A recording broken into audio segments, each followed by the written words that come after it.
नमस्कार दोस्तों, स्वागत है आपका एक और नए प्रश्न पत्र पर। वार्षिक परीक्षा कक्षा 9 सामाजिक विज्ञान का प्रश्न पत्र होने वाला है। मैं आपसे बता देना चाहता हूं कि अगर आप लोग इतना कमेंट करोगे उसका उत्तर नहीं दे पाएंगे, ठीक है। आप थोड़ा बहुत अपना ओपिनियन जरूर शेयर करिए, लेकिन अगर आपको कोई क्वेश्चन है तो आप मुझे इंस्टाग्राम पर फॉलो कर सकते हैं, द अनुराग जोशी नाम का है, ठीक है। अगर आप फिर भी कोई और दिक्कत है जहां पर आपको पेपर चाहिए तो आप मुझे व्हाट्सअप चैनल पर भी फॉलो कर लीजिएगा, ठीक है। चलिए देखते हैं, सामाजिक विज्ञान का पेपर है, सभी प्रश्न अनिवार्य हैं, खंड का वस्तुनिष्ठ प्रश्न है।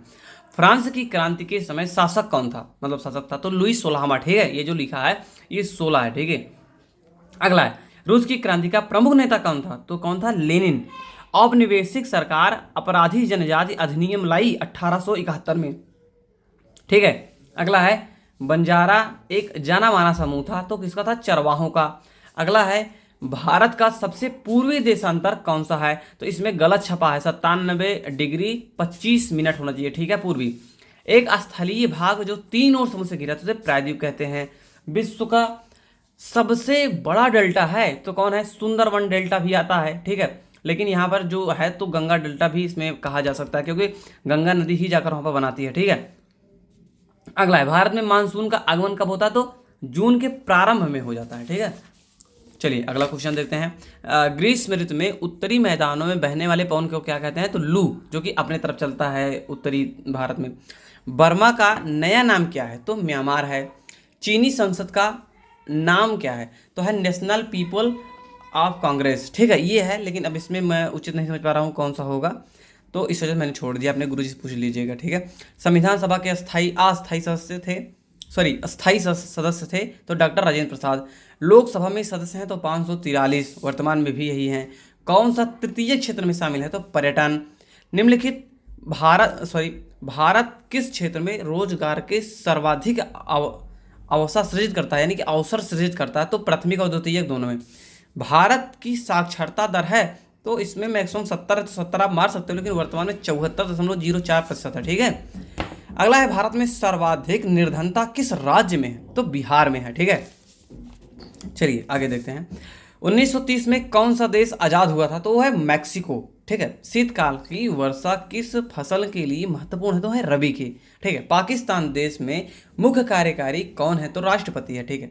तो खंड का है, वर्णनात्मक प्रश्न है। अगला, नदियों तथा झीलों का आर्थिक महत्व बताइए।